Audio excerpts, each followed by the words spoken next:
Hi, everybody. For those of you who don't know me, my name is Peter Llewellyn. I run the services at MedComms So you'll find information, services, activities, resources for people who work in and around the businesses of medical communication, medical education, medical publishing, the associated businesses, and so on. Quick shout out for those of you who are interested in joining the business, maybe as an account manager, medical writer, an editor, or whatever.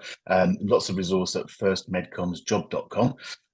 Worth having a look at there. But for everybody, if you go over to NetworkPharma TV, we've generated lots of video content in different ways. You'll find more than 500 videos on all sorts of matters to do with MedComms. So lots of things to go and have a look at and learn from.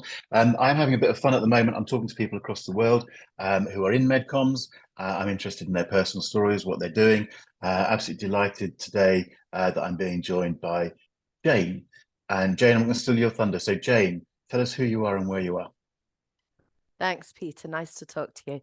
So my name's Jane Blyth. I'm a Senior Medical Strategy Director at Complete HealthVision, known as CHV. And CHV is a global MedComms company.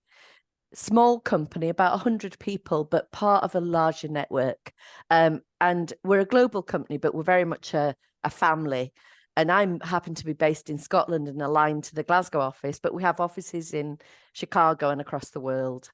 Chicago, London, northwest of England. And as I say, CHV is part of a wider group of medical communications companies, about 8 of us, which are known as IPG Health MedComms.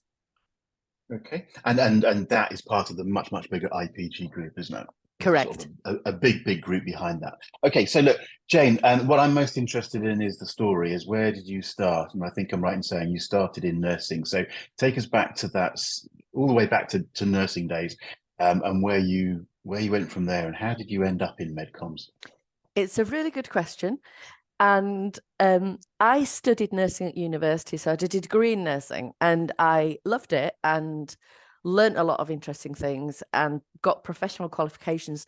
And I worked as a nurse for 4 or 5 years, and I worked in the UK and I worked in the US, qualified nurse in the US as well. I was always very interested in pharmacology when I did my degree, but I loved being part of the patients' lives and looking after patients. But I saw an advert for a job with Wellcome running clinical studies. And I thought that would be really interesting to see how new treatments were developed. So I went to work for Wellcome, subsequently Glaxo Wellcome, managing clinical trials. And as part of that, in those days, we used to do a lot of the management of our own communications of the data and writing up materials. And I found that really interesting. It kind of sparked a passion in me for, you can have the best data in the world, but unless you can get it out there to people and make sure that they actually understand it, then you can't advance what you're doing. And that led me into a global medical affairs role for GlaxoSmithKline. Subsequent to that, I had a short career break looking after young children. And I then got a global publication director's role with AstraZeneca, which I did for 4 or 5 years. And it was actually oddly geography that took me into MedComms, because I married a chap from Scotland and moved to Scotland. And there's not a lot of pharma bases in Scotland, but what there is a really strong MedComms actual base that draws from the Scottish universities. And there was a great office in Glasgow, CHV office in Glasgow. And I applied for a job there. And that was 14 years ago now that I've worked for CHV. And I started off as a managing editorial lead, but as I say, I'm now the Senior Medical Strategy Director at CHV. Okay. And so that's a little bit different to some of the stories that I've done with other people, basically. I mean, people in MedComms, people think of it as writers or account managers or maybe the editor in the middle. It's a little bit of a different story there. So medical strategy, what does that mean? What do you do? So it's a good question. So I don't sit with any one team. I work across a lot of therapy areas and accounts. And my job is to provide strategic support internally and for the clients. So I'm often working closely with the clients to work out what it is they really want to achieve strategically. What are their challenges? What's keeping them up at night? And then it's my job to take that and work with the CHV teams to create solutions for the clients. And the better our relationships with the clients, the more we can do that. And it becomes a really nice partnership of us using all the skills and resource we have. So I support both internally and externally. So, okay, so am I going to ask this question the right sort of way? So isn't a lot of that what the client services account director type person would do? What's the difference between what you're doing and what they're doing? So they will do that, you're quite right, but they will do that really aligned to projects once we've figured out what the project looks like. Where I come in is probably a couple of steps before that, when we're trying to work out what it is we want to actually achieve. So therefore, what do we need to do to make something happen? And what's the absolute end goal? And I work very closely with the client service teams and the individual medical leads on the accounts. But it's trying to look at a higher level, and particularly to galvanize experience and ideas that we have from within other parts of CHV and across the network.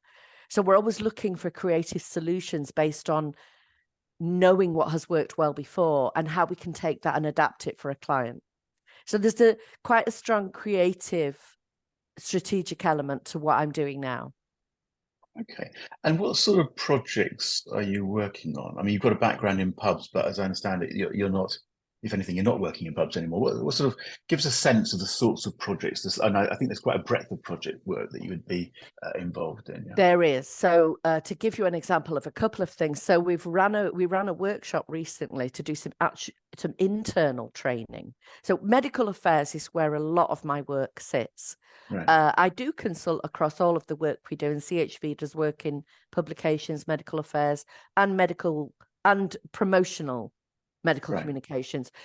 But a couple of things recently which may help answer your question, Peter, where we did some training internally for one of our clients for their senior leadership C-suite executive to try to embed the strategy for the product well for them.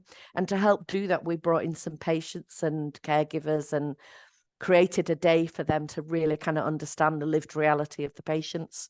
That's one thing we've done. And we're also working on quite a lot of training, safety training around a particular drug at the moment. And we're just devising the concepts of what could work there.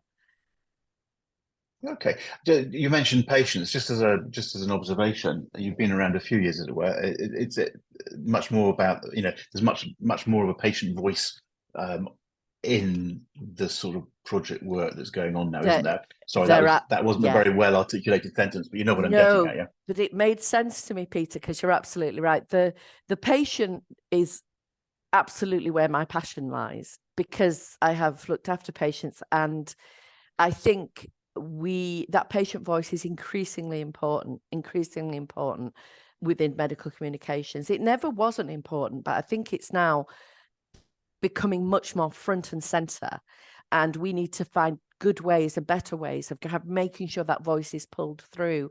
And it's a question of being able to look at data and communications from a broad population level without ever forgetting the N of one.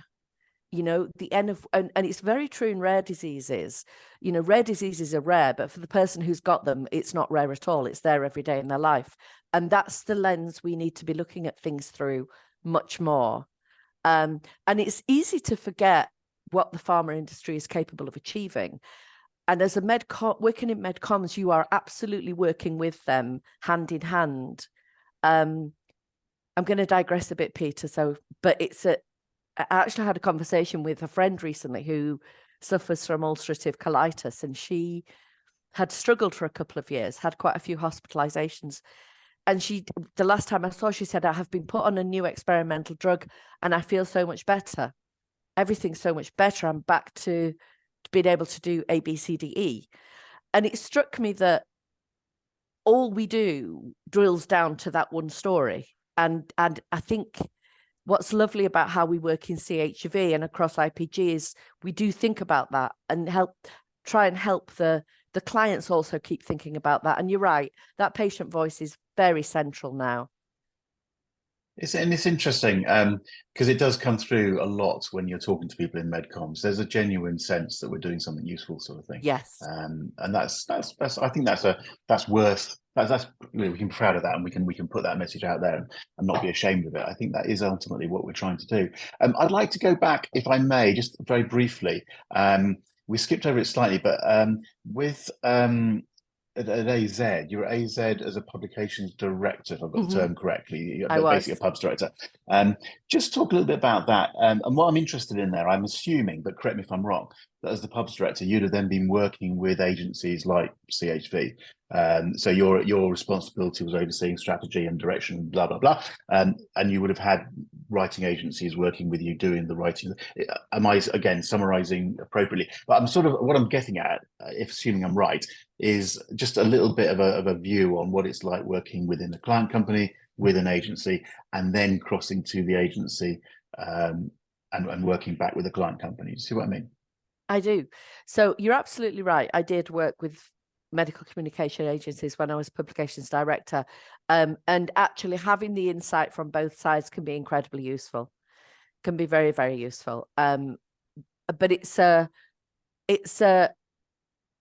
the way it works the best is when there is absolute partnership and absolutely transparent communication about what's needed, what can be done, what can't be done. And I think having been a client, it's helpful because you have that perspective. And also on the working within CHV, you know the skill and resource that can be commanded to help solve problems.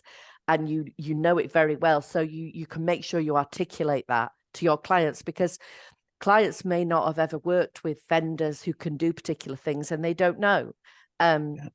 So it's a win-win for me to have done both. And both I enjoyed, and both I think are full of incredibly skilled and dedicated professionals. So it's difficult, isn't it? I mean, we can't all do everything and therefore see everybody's side of the argument all the time. But a breadth of experience is very valuable, isn't it? Sort of thing. And having a breadth of experience around the table, for instance, like you're saying, direct pharma client type experience, has undoubtedly helped the team at CHV and so on. So that's just interesting. I just thought, just as a finishing note, I mean, obviously we're talking after a couple of years pandemic, lockdown, and all this, but you said you're aligned to the Glasgow office, but just briefly a little bit. I guess you're working basically virtually now, are you? I know you're based in Glasgow and the office is in Glasgow, but if I'm understanding correctly, you don't work in the office. Is that right? No, I work in the office sometimes, but I work flexibly. So I work from home as well. Many of us do. There are people that work within our offices still. There's some that prefer that, but there are people that prefer to work from home. And then what quite a lot of us do is generally work from home, but we'll go into the office for meetings and workshops. Right. So there's a nice degree of flexibility about it. And MedComms has sort of embraced this flexible working, hasn't it? I think I know we were already going down the line, but the lockdown sort of pushed everybody a bit faster. And this is a business that we can work virtually, can't we? We really can. And what's nice about it is you do genuinely, at CHV, we do try to be a global family and include everybody and make sure everyone's voice is heard. And we're definitely, while face-to-face is great and you will miss it, it can be missed. I think we've all got a load better at working virtually and still finding ways to connect and make sure that we understand what one another are doing. And I do love the fact that I have colleagues in Canada and colleagues in America and colleagues in South Africa. And I like that very much. And I think that's a great kind of way to work because you get extra perspectives from that. Just out of interest, blunt question, do you travel much? I do travel. I think travel is just about coming back now. Yeah. Post-pandemic, what I'm finding is I'm not traveling quite as much, but I'm still traveling. I think it's rising again. I think particularly around the congresses, we had some times of, quite a lot of virtual or hybrid congresses. I'm seeing a lot more people going back full. I think it's a good thing. I think we need face-to-face travel. But I do like that we have learned that we can work virtually and achieve great things virtually if we need to. maybe we can pick and choose a little bit. I mean, I'm always, I mean, in the good old days as well, pre-pandemic, a big thing used to be to talk about the travel, and Yeah, we would talk to you about, oh, we've been all over the world, but I always used to like to say, yeah, but it's not always quite as glamorous as that sounds. it's What, not. It's definitely not. That said, a group of Glasgow colleagues were out for dinner the other night, and we were exchanging our travel stories, and there is some great experiences in there as yeah, well. It's yeah. it's hard work, but it's a nice hard work. And I think the big thing is you tend to be with colleagues when you travel a lot of the time, and you work together to get things done. Yeah. Okay. All right. Look, we should draw a line there. And it's great talking to you. And I love the enthusiasm that comes across from people when I'm talking to them about this. So it's great to know that you and the different backgrounds and so on. I quite enjoy these conversations, I must admit. Yeah. So thank you very much for coming online and talking about your particular story. I know I can talk for you and say if anybody's interested more in what you're doing, they can reach out to you on LinkedIn and so on. That's an easy way of doing it. So please do. But for now, I'd just like to say a big thank you. Maybe give us a little wave while we stop the recording. So thank you very much. Take care. Thanks, Bye. Peter. Bye.